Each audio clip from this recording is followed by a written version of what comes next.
तो दोस्तों, यूपीएससी ज्ञान दायनी में आप सभी का स्वागत और अभिनंदन है। मैं नेहा प्रयागराज से।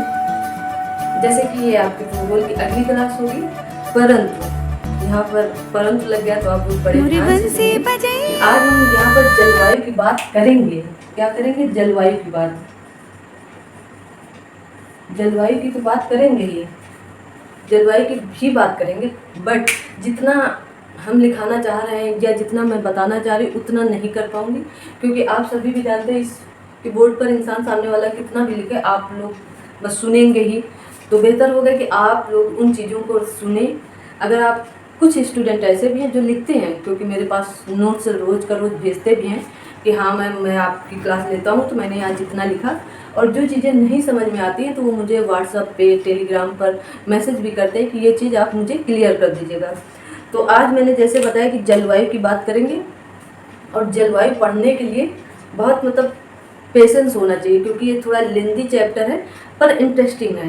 ये बात है कि अगर आपको इंटरेस्ट है जलवायु जानने का तो बहुत अच्छे से आप जानने का प्रयास करेंगे, पर थोड़ा सा लेंदी इसलिए क्योंकि लंबा चैप्टर है।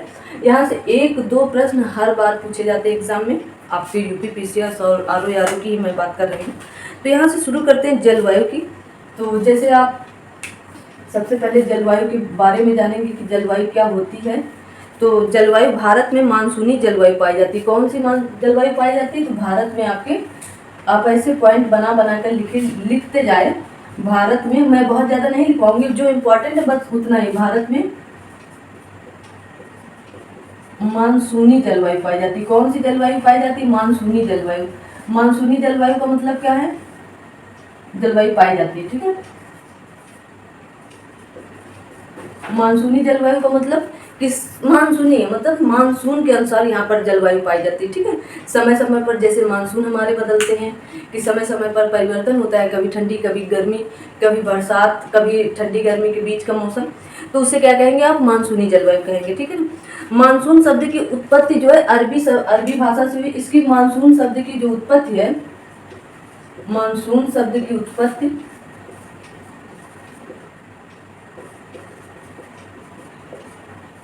अरबी भाषा से हुई है। अरबी भाषा, ये फैक्ट पूछे जाते हैं इसलिए आप लिख सकते हैं इनको, ये इम्पोर्टेंट है। अरबी भाषा के मौसमी शब्द से हुई है। कौन से? अरबी भाषा के मौसमी शब्द से। क्या लिखेंगे? मौसमी शब्द से। मानसून, मानसून शब्द कहाँ से आया है? तो अरबी भाषा के मौसमी शब्द से इसकी उत्पत्ति हुई है।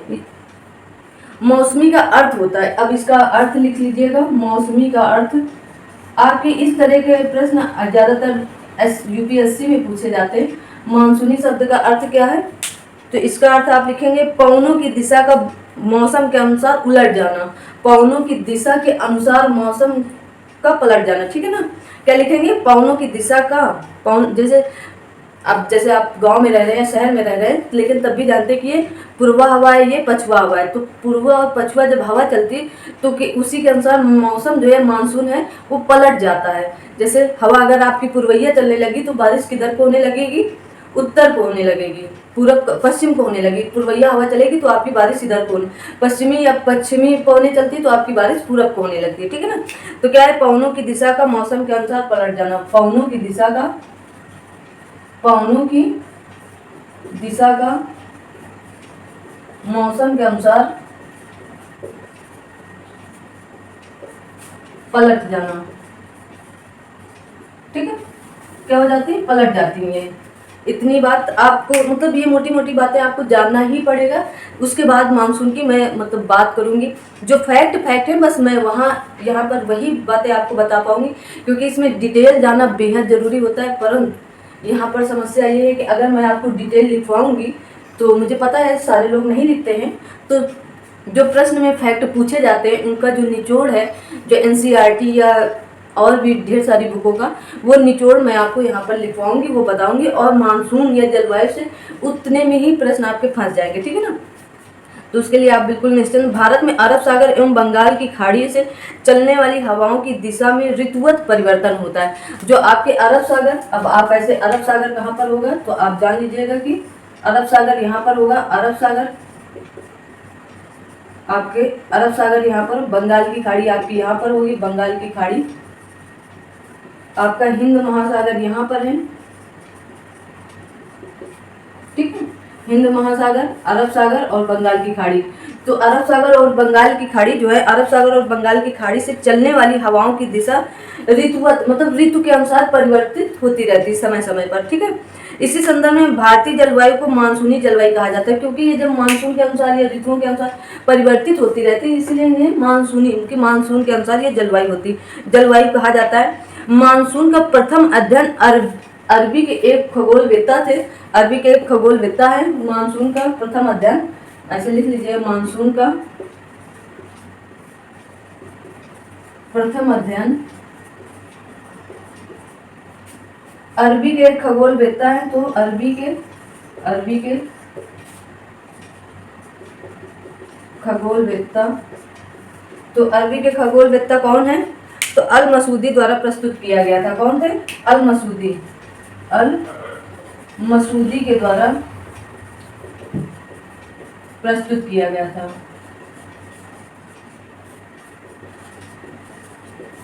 ठीक है। अब बस इतना ही जानना है, फिर उसके बाद हम मौसम की बात करेंगे, फिर उसके बाद फैक्ट तुरंत आपको बताएंगे, ज़्यादा टाइम नहीं लेंगे। तो जलवायु, भारत में मानसूनी जलवायु पाई जाती है। मानसून शब्द की उत्पत्ति कहाँ से हुई? अरबी भाषा के, और मौसमी शब्द से होती है। मौसमी का अर्थ है पवनों की दिशा का मौसम के अनुसार पलट जाना। पवनों की दिशा मतलब पवन की जो दिशा होगी मौसम के अनुसार पलट जाती है, ठीक है ना।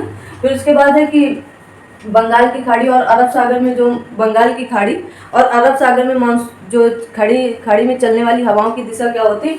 ऋतुवत परिवर्तन हो जाता है। यहाँ पर मानसून का सर्वप्रथम या प्रथम अध्ययन अरबी के एक खगोलवेत्ता है, उनका नाम अल मसूदी के द्वारा प्रस्तुत किया गया था। इतनी आपको मोटी मोटी बातें जलवायु के विषय में जानना ही आवश्यक है, मतलब इतना तो आपको, आप अगर शुरुआत करें तो इतना बिल्कुल बेहद जरूरी है जानना। इसके बाद ये फैक्ट है, यहाँ से प्रश्न पूछे गए हैं कई बार कि कौन से खगोलवेत्ता थे जो मानसून शब्द का सर्वप्रथम अध्ययन किए थे या मानसून का अध्ययन किए थे। तो आप क्या होता है? अल मसूदी जी जो अरब के थे, है ना, अरबी भाषा के, ठीक है ना। अब यहाँ पर आप फैक्ट लिखना स्टार्ट करेंगे, और चाहे आप फैक्ट से पहले लिख लीजिएगा। भारतीय मौसम विभाग द्वारा भारत की जलवायु को 4 ऋतुओं में विभाजित किया गया है। कितनी ऋतुओं में विभाजित किया गया है? 4 ऋतुओं में। अब वो 4 ऋतु केवल लिख लीजिए आप। शीत ऋतु,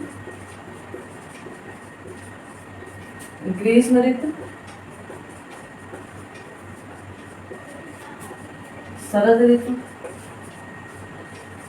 इनको मैं डिटेल करूंगी बट आज नहीं, क्योंकि आज जो मैं आपको लिखाना चाह रही हूँ आप वो लिख लीजिए। ग्रीष्म ऋतु, वर्षा ऋतु। क्या है? वर्षा ऋतु, ठीक है।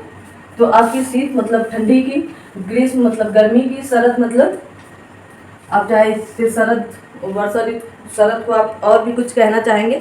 शरद का मतलब होता है कि वो जलवायु जो वर्षा के बाद जो मौसम आता है उसे क्या कहेंगे? जैसे सितंबर के बाद आपका क्या आएगा? शरद ऋतु आता है, तो इसे शरद ऋतु कहते हैं। मतलब यहाँ से ना बहुत ज़्यादा ठंडी होती है ना बहुत ज़्यादा गर्मी होती है, क्योंकि मौसम ठंडा सितंबर के बाद से थोड़ा थोड़ा शुरू हो जाता है। तो इसीलिए सितंबर के बाद अक्टूबर से आप मान लीजिए, क्योंकि 15 सितंबर के बाद आपका वर्षा ऋतु खत्म हो जाता है, और उसके बाद अक्टूबर से दिसंबर तक, क्योंकि शीत ऋतु आपकी कब से शुरू होती है? दिसंबर से फरवरी के बीच में। फिर मार्च से जून में ग्रीष्म ऋतु शुरू होती है। फिर उसके बाद जून जुलाई से सितंबर या अक्टूबर तक आपकी वर्षा ऋतु रहती है। अक्टूबर से दिसंबर तक आपकी शरद ऋतु रहती है। तो आपके क्या हुए? ये मौसम महीनों के अनुसार ये परिवर्तित होते हैं, ठीक है ना। अब शीत ऋतु जैसे आप जानेंगे कि शीत ऋतु, इसका काल मध्य दिसंबर से फरवरी तक माना जाता है। तो आप क्या लिख लें? अगर लिखना चाह रहे हैं तो मिडिल दिसंबर से फरवरी तक माना जाता है। कब तक माना जाता है? फरवरी तक माना जाता है। इस समय सूर्य की स्थिति दक्षिणायन हो जाती है, मतलब अब इस समय सूर्य की जो स्थिति है वो दक्षिणायन में हो जाती है। अतः उत्तरी गोलार्ध में स्थित भारत का तापमान कम हो जाता है। मान लीजिएगा सूर्य आपका भारत का उत्तरी गोलार्ध में, इसे क्या कहते हैं? उत्तरी गोलार्ध। इसे क्या कहते हैं? दक्षिणी गोलार्ध। तो सूर्य आपका कहाँ आ जाता है? यहाँ आ जाता है, मतलब दक्षिण गोलार्ध में रहता है। और भारत अपना कहाँ है? ये यहाँ पर है, तो उत्तरी गोलार्ध में। तो जब दक्षिणी गोलार्ध में सूर्य है तो उत्तरी गोलार्ध में क्या होता है? तापमान कम हो जाता है। ऐसे मोटा मोटा आप समझिए, ठीक है। तापमान कम हो जाता है, उत्तरी भारत का तापमान कम हो जाता है।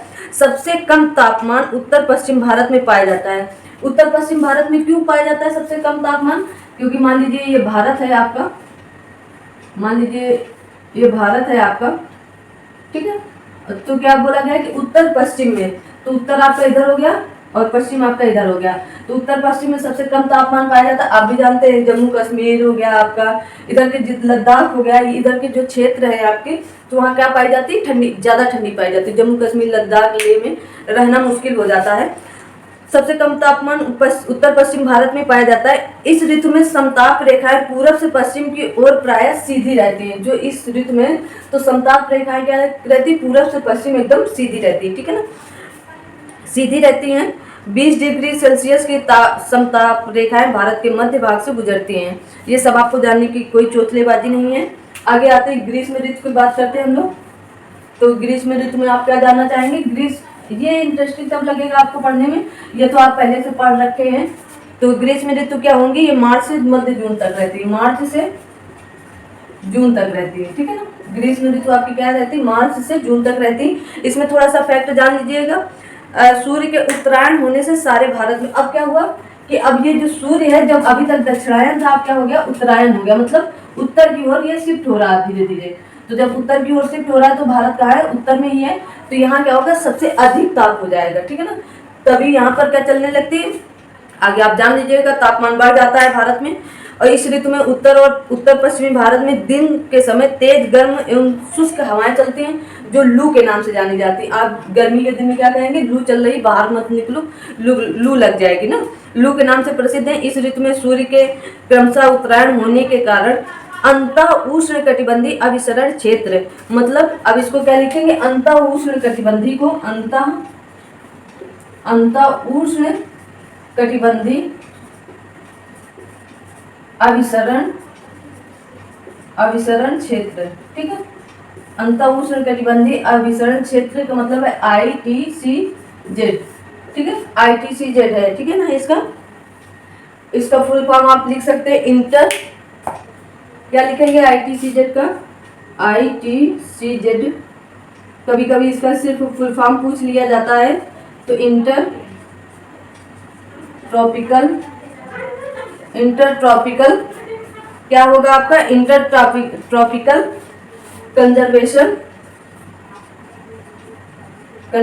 जोन, क्या होगा, इंटर ट्रॉपिकल कंजर्वेशन जोन क्या है, अंतः उष्ण कटिबंधी अभिसरण क्षेत्र का मतलब होता है इंटर ट्रॉपिकल कंजर्वेशन जोन, ठीक है ना। इंटर ट्रॉपिकल कंजर्वेशन जोन उत्तर की ओर खिसकने लगता है, ठीक है ना, मतलब इस जो अंतः उष्ण कटिबंधी क्षेत्र है के कारण उत्तर की ओर खिसकने लगता है एवं जुलाई में 25 डिग्री अक्षांश रेखा को पार कर जाता है। यहाँ पर क्या था कि वो 20 डिग्री रेखा को पार करता है, अब क्या है 25 डिग्री, मतलब अब भारत से कौन सी रेखा बीचों बीच से गुजरती है, मान लीजिए ये अपना भारत है, तो यहाँ से 23.5 डिग्री जो आपकी कर्क रेखा वो गुजरती है, तो 23.5 के ऊपर मतलब 25 डिग्री, अब इसके ऊपर पहुंच जाएगी, 25 डिग्री से पार कर जाती है अंतः उष्ण कटिबंधी के कारण, ठीक है ना। अब आप जानेंगे वर्षा ऋतु कब होती है, तो वर्षा ऋतु जैसे मैंने बताया जून से सितंबर के मध्य होती है, क्या होती है, जून से सितंबर के मध्य होती है आपकी वर्षा ऋतु। और बाकी जो समय बचा अक्टूबर से, बस यही बच रहा है, अक्टूबर से दिसंबर के बीच क्या होती है, शरद ऋतु। देखो आपको यहाँ मिडिल दिसंबर से फिर मार्च आ गया, फरवरी तक, फिर मार्च से जून, फिर जून से सितंबर, और सितंबर या अक्टूबर, सितंबर उधर ले लीजिए, तो अक्टूबर से दिसंबर यहाँ तक सारे महीने आपके आ गए इन ऋतुओं के अंतर्गत, ठीक है ना। अब इनके फैक्ट जो मैं लिखाना चाह रही हूँ, क्योंकि मैं आपके लिए सारी तैयारी करके आई हूँ कि आपको बहुत ज़्यादा इसमें जूझना ना पड़े, बिना थ्योरी के भी आप कुछ चीज़ें याद कर सकती हैं, आपके लिए क्लास इंपॉर्टेंट हो सकती है कि आपको मतलब थ्योरी भी बहुत ज़्यादा ना लिखना पड़े और चीज़ें आपको पता हो जाए, ठीक है ना। तो आप अब फैक्ट लिख लीजिए। भारत में सुनामी वार्निंग सेंटर कहाँ है, भारत में, यहीं से शुरू करते हैं, भारत में सुनामी वार्निंग सेंटर कहाँ है, तो आप क्या लिखेंगे, हैदराबाद। अब जितनी जल्दी हो सके आप लोग लिख लीजिएगा, हैदराबाद। फिर उसके बाद है भारतीय मौसम विज्ञान विभाग कहाँ है, भारतीय मौसम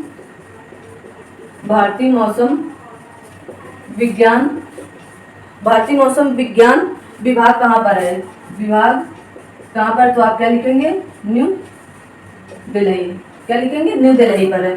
भारत में सुनामी वार्निंग सेंटर या वार्निंग सेंटर कहाँ है, वार्निंग सेंटर कहाँ है, वार्निंग सेंटर कहाँ है, तो आप बताएंगे हैदराबाद। भारतीय मौसम विज्ञान विभाग कहाँ पर है, तो आप बताएंगे नई दिल्ली। ठीक है ना, इतनी बातें आप मोटी मोटी याद रखेंगे। फिर आए आगे, भारतीय मौसम विज्ञान विभाग का मुख्यालय कहाँ पर स्थित है, तो आपका न्यू दिल्ली में स्थित है। ऋतु के अनुसार कौनों की दिशा के उत्क्रमण हो जाता है, कौन सी जलवायु, तो मानसूनी जलवायु में, मैंने ये पहले ही आपसे चर्चा कर रखी है। अगला है मानसून शब्द की उत्पत्ति हुई है, तो कहाँ से, अरबी भाषा के मौसमी शब्द से हुई है। ठीक है ना, अरबी भाषा के मौसमी शब्द से हुई है। अगला पॉइंट लिख लीजिए आप। अब यहाँ से आप क्या लिखेंगे, पॉइंट लिखना एकदम फैक्ट लिखना स्टार्ट कर दिएगा कि भारत में अधिकांश वर्षा होती है किस, तो भारत में अधिकांश वर्षा होती है, तो क्या लिखेंगे, दक्षिण पश्चिम मानसून से, दक्षिण पश्चिम मानसून से। ठीक है, मानसून से क्या लिखेंगे, दक्षिण पश्चिम मानसून से। अब आप ऐसे मान लीजिएगा भारत का मैप है, तो यहाँ क्या होगा, ये आपका दक्षिण हो गया और ये आपका पश्चिम हो गया। तो यहाँ से क्या होती है, मानसून आना शुरू हो जाती है।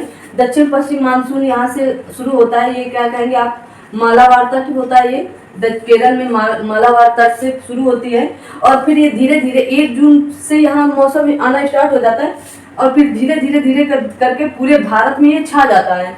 तो ये छाता कब है, आपका 15 जून 20 जून के अंदर अंदर पूरे भारत में ये मानसून छा जाता है और फिर उत्तर पूर्वी मानसून के द्वारा ये धीरे धीरे बाहर, भारत के बाहर जाता है। लेकिन ये उत्तर पूर्वी जो मानसून होगा वो यहाँ पर बहुत ज़्यादा बारिश नहीं करता है। ये सबसे ज़्यादा यहाँ पर बारिश करता है कहाँ पर, मेघालय में। क्यों मेघालय में करता है, क्योंकि इधर की जो पेटियां होती है जो आपके मालाबार तट के द्वारा ऊपर गई हैं, ये यहाँ पर अरावली पर्वत से पहले टकराती, फिर जाके हिमालय से टकराती। तो ये अरावली पर्वत से जब टकराती तो मतलब राजस्थान में वर्षा न करके ये आगे को चली जाती है। कहाँ चली जाती है, तो ये जब अरावली पर्वत से टकराई तो ये ऐसे मुड़कर यहाँ पर उत्तर भारत में बारिश करती हैं, परंतु राजस्थान वगैरह में बारिश नहीं होती। इधर से तब तक कई, क्योंकि पेटियां निकलती हैं, इधर से कुछ पेटियां गई, जो यहाँ वाली पेटी जाती वो भी यहाँ तक पहुँच जाती है और बंगाल की खाड़ी से जल लेती है। और कहाँ पर, आपके मेघालय में, चेरापूंजी मेघालय में इतना घुमड़ के बारिश करती हैं, इतना घुमड़ के कि सारा बारिश, भारत का सबसे ज़्यादा क्या, विश्व का सबसे ज़्यादा जल वहीं पर होता है। ठीक है ना, सबसे ज़्यादा बारिश वाला, सबसे ज़्यादा वर्षा कहाँ पर होती है, तो आप क्या बताएंगे, मानसिंह राम। ठीक, अगला फैक्ट लिखिएगा कि उत्तर पूर्वी मानसून से सबसे अधिक वर्षा कहाँ होती है, उत्तर पूर्वी मानसून से सबसे ज्यादा बारिश कहाँ होती है या वर्षा कहाँ होती है, तो आप क्या बताएंगे, तमिलनाडु बताएंगे। क्या बताएंगे, तमिलनाडु बताएंगे। सबसे ज्यादा वर्षा कहाँ पर होती है, तो आपकी तमिलनाडु पर होती है। किससे, उत्तर पूर्वी मानसून से। और भारत में अधिकांश वर्षा कहाँ से होती है, तो दक्षिण पश्चिम मानसून से। ये 2 फैक्ट पहले आपको याद होने चाहिए। ठीक है, भारत में मानसून का प्रत्यावर्तन शुरू हो जाता है, मतलब भारत से जो मानसून आई थी वो जाना शुरू हो जाता है। तो कब से जाना, तो सितंबर से। जैसे आपका सितंबर चल रहा है तो अब यहाँ से मानसून जाना स्टार्ट हो जाएगा धीरे धीरे। तो भारत में मानसून का आगमन तो आपके केरल राज्य से मैंने बताया, लेकिन प्रत्यावर्तन शुरू हो जाता है या बदलना शुरू हो जाता है, मतलब यहाँ से निकलने के लिए ये अपना मानसून बदल रही है। तो कब से, सितंबर माह से। ठीक है ना, सितंबर महीने से। भारत के उत्तरी मैदानों में शीत ऋतु में होने वाली वर्षा होती है। भारत के जो उत्तरी मैदानों में, ऐसे आप लिख लीजिए, भारत के उत्तरी मैदानों में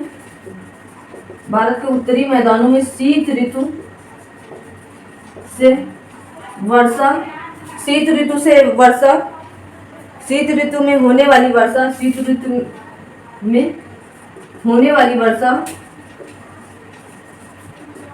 वर्षा होती है। तो क्या कहेंगे आप, होती है, तो क्या कहेंगे आप, पश्चिमी विक्षोभ से होती है। किससे होती है, पश्चिमी विक्षोभ से होती है। ठीक है ना, विक्षोभ से। क्या बताएंगे, पश्चिमी विक्षोभ से होती है। अब पश्चिमी विक्षोभ का मतलब आप समझ ही रहे हैं कि पश्चिम से, और विक्षोभ वहां पर, जैसे मैंने बताया कि उत्तर दक्षिण पश्चिम मानसून से सबसे ज्यादा वर्षा होती है। अब सबसे बड़ी दिक्कत तो यहाँ पर यही हो जाती है कि आपको जब डिटेल नहीं पता होती है तो ऐसी चीजें आपको, बस ये फैक्ट याद करेंगे ना, ये फैक्ट ऐसे ही डायरेक्ट पूछे जाते हैं आपके एग्जाम में। आप कोई भी बैकईयर सॉल्व करेंगे तो आपको ये सारे प्रश्न यूं ही मिलेंगे। ठीक है ना, अगला है, भारत में सर्वाधिक दैनिक तापांतर पाया जाता है। भारत में क्या लिखेंगे आप, भारत में सर्वाधिक दैनिक तापांतर कहाँ पाया जाता है। तापांतर का मतलब कि दिन में इतनी ज्यादा गर्मी और रात का मौसम एकदम ठंडा ठंडा कूल कूल होता है, मतलब अब इतना भी नहीं लेकिन काफ़ी अंतर आ जाता है। जैसे आप अपने यहाँ देखेंगे तो दिन में जैसे 32 डिग्री सेल्सियस रहा है, तो रात में बहुत जाएगा तो आपका कितना हो जाएगा, 25 हो जाएगा। लेकिन अगर वहाँ दिन में 32 रहा है, 32 तो खैर वहाँ नहीं रहता होगा, बहुत ज़्यादा 40-50 तक रहता है, 40, तो अगर 40 है तो रात में फिर आपका क्या हो जाता है, 25 आ जाएगा। तो ये काफ़ी अंतर हो जाता है ना। तो क्या लिखेंगे, भारत में सर्वाधिक दैनिक तापांतर, भारत में सर्वाधिक दैनिक तापांतर, सर्वाधिक दैनिक तापांतर कहाँ पाया जाता है, या पाया जाता है, कहाँ पाया जाता है, तो आप क्या कहेंगे, राजस्थान में।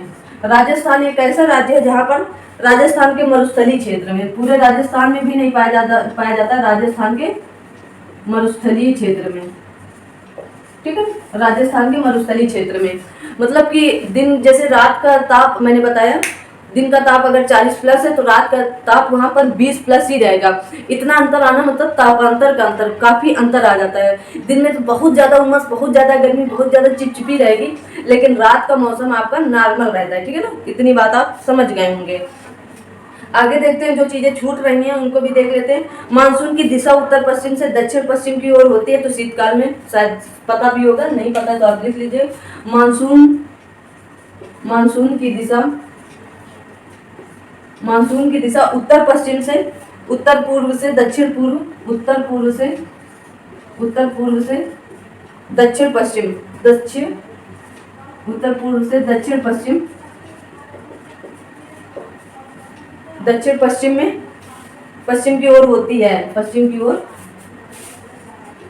होती है। तो कब होती है आपकी, शीतकाल में। शीतकाल मतलब ठंडी में आपकी, ठीक है, शीतकाल में कब होती है आपकी, तो जो आपका ठंडी का मौसम है। तो मानसून की दिशा उत्तर पूर्व से मतलब उत्तर और उत्तर का पूर्व, और दक्षिण पश्चिम, दक्षिण मतलब पश्चिम, दक्षिण पश्चिम की ओर होती है। तो कब होती है, शीतकाल में होती है, ठीक है। ये मोटी मोटी बातें आपको पता होनी चाहिए, ये तथ्य बहुत ही इंपॉर्टेंट है। भारत में कुल वर्षा का सर्वाधिक भाग प्राप्त होता है, तो मैंने जैसे बताया दक्षिण पश्चिम मानसून से प्राप्त होता है। ग्रीष्म ऋतु में भारत के उत्तरी पश्चिमी भाग में तापमान बहुत ऊंचा हो जाता है, जिस कारण वहां पर विकसित हो जाता है। तो क्या विकसित हो जाता है, अगर तापमान बहुत ज्यादा हो गया है तो क्या विकसित होगा, निम्न वायु दाब विकसित होगा, ठीक है ना। आपको जैसे पता है ना कि भारत में, ये भारत है आपका, क्या है ये भारत है आपका। तो यहाँ पर क्या है आपका, हिंद महासागर है, क्या है, हिंद है, हिंद महासागर है आपका। और ऊपर क्या है आपके भारत के, तो ऊपर आपके हिमालय है, मतलब हिमालय है। तो इससे भारत को काफी हद तक सुरक्षा मिलती है, क्योंकि यहाँ हिंद महासागर और हिमालय से जो ठंडी हवाएं ऊपर से आती हैं, तो वो हिमालय के कारण भारत में बहुत कम प्रवेश कर पाती हैं। और यहाँ से निम्न वायु दाब जो बनता है, तो वो हिंद महासागर के कारण भारत में उतना नहीं प्रवेश कर पाता है, नहीं तो फिर भारत को बहुत ज़्यादा नुकसान होने लगा। तो ये दोनों के कारण भारत में काफ़ी सुरक्षा भी होती है, ठीक है ना। ये मोटा मोटा फैक्ट पकड़े रहेंगे। हिंद महासागर ग्रीष्म ऋतु में भारत के उत्तरी पश्चिमी भाग के अपेक्षाकृत ठंडा रहता है, क्योंकि वहाँ बना रहता है उच्च वायुदाब बना रहता है। क्या बना रहता है, उच्च वायुदाब, कहाँ पर, हिंद महासागर में, ठीक है। जब मानसून पौने 2 सप्ताह या इससे अधिक अवधि के लिए वर्षा करने में असफल रहती है, तो वर्षा काल में शुष्क दौर आ जाता है। इसे कहते हैं मानसून का विच्छेद कहते हैं। क्या कहेंगे, मानसून का विच्छेद कहेंगे। जैसे आप जानिए कि इस बार वर्षा जो है या बारिश जो है बहुत कम हुई है, रेयर केस में, इक्का दुक्का दिन, मतलब यहाँ तो नहीं हुई, बाकी कहीं हुई हो, तो इसे क्या कहेंगे, मानसून का विच्छेद कहते हैं, ठीक है ना। Inter tropical conservation zone ITCZ जो आपका है, inter tropical conservation zone ITCZ एक निम्न वायुदाब पेटी स्थित है। तो कहाँ स्थित है, तो आपके भूमध्य रेखा के निकट पर स्थित है। कहाँ स्थित है, भूमध्य रेखा के निकट स्थित है, ठीक है। अब आप जाने भारत में सबसे कम वर्षा वाला स्थान क्या है, तो सबसे भारत में सबसे कम वर्षा वाला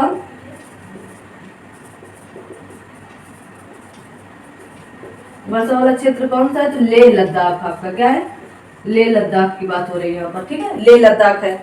उसके बाद है, न केवल भारत बल्कि विश्व का सर्वाधिक वर्षा वाला स्थान है, न केवल भारत बल्कि विश्व का सर्वाधिक वर्षा वाला क्षेत्र तो क्या बताएंगे आप? मासिन राम। कहाँ पड़ता है आपका? मेघालय में। कहाँ पड़ता है आपका मासिन राम?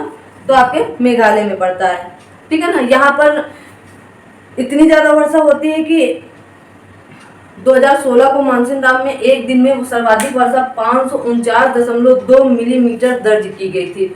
549.2 मिलीमीटर दर्ज की गई थी, ठीक है ना। भारत में वर्षा से संबंधित कुछ तथ्य हैं, तो आप इन्हें जान लीजिएगा।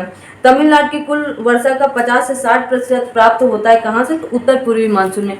50 से 60% इसलिए कहा जाता है, कुछ दक्षिण पश्चिम मानसून से जब बेल्ट चलती है ना, तो एक बेल्ट तो ये आपके पश्चिमी हिमालय के रेखा से बढ़ती हुई चली जाती है, लेकिन एक बेल्ट यहीं से ऐसे कट जाती है, परंतु ये आपका जो तमिलनाडु है ये छूट जाता है इस बेल्ट से, या इस पेटी से छूट जाता है। ये मतलब दो पेटियां निकली, एक इधर गई और एक इधर जाती है, तो ये पेटी तमिलनाडु का कुछ हिस्सा पाती है, बाकी ऊपर निकल जाती है।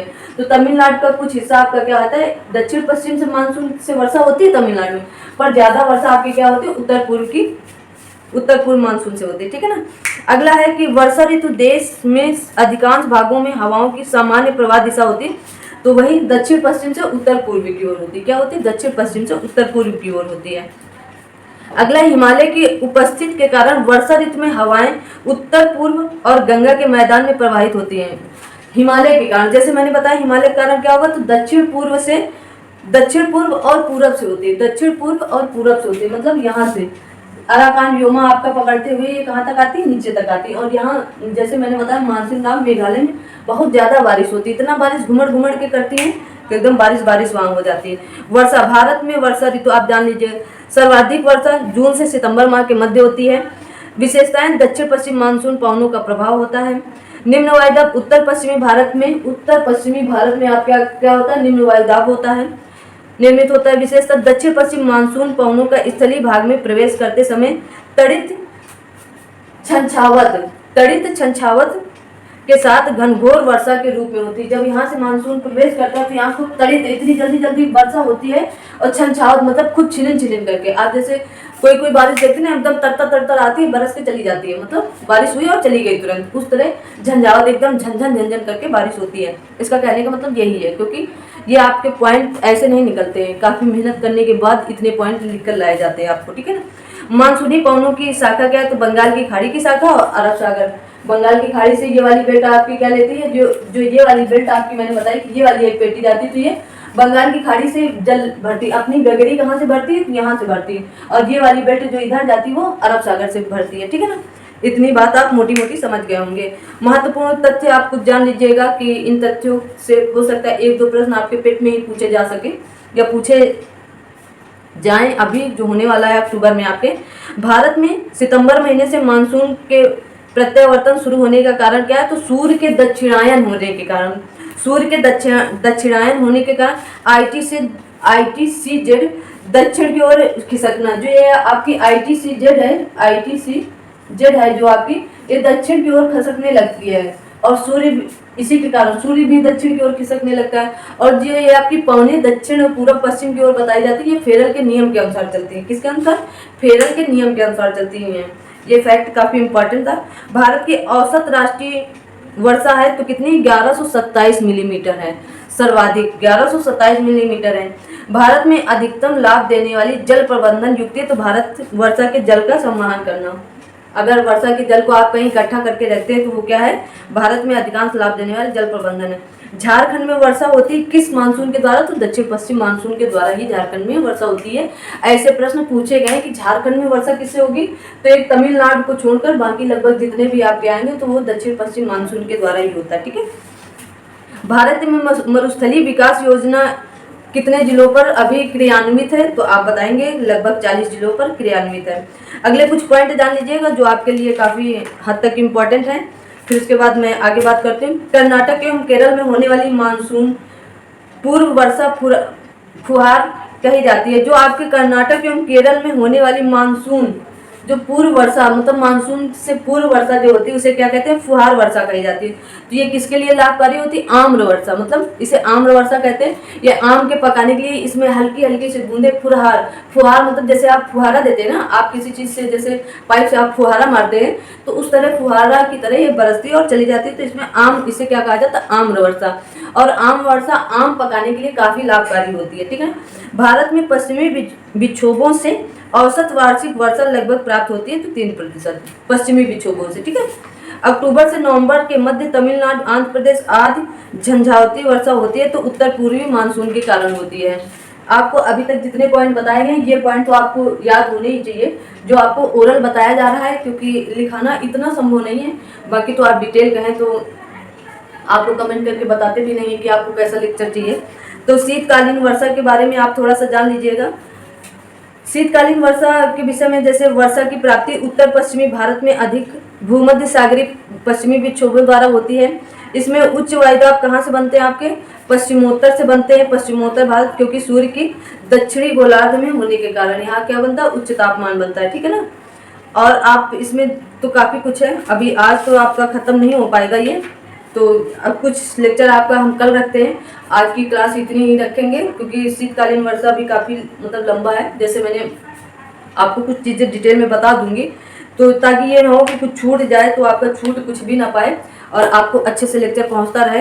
क्योंकि आप भी जान रहे हैं जलवायु इतना आसान नहीं है समझना, जलवायु का लेक्चर काफ़ी लंबा है और काफ़ी लेंदी भी है।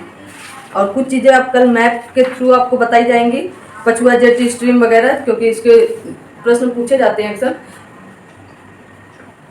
तो आज की क्लास हम लोग यहीं तक रखें, फिर अगली क्लास में बहुत ही जल्द मिलते हैं, क्योंकि समय बहुत ज़्यादा हो रहा है।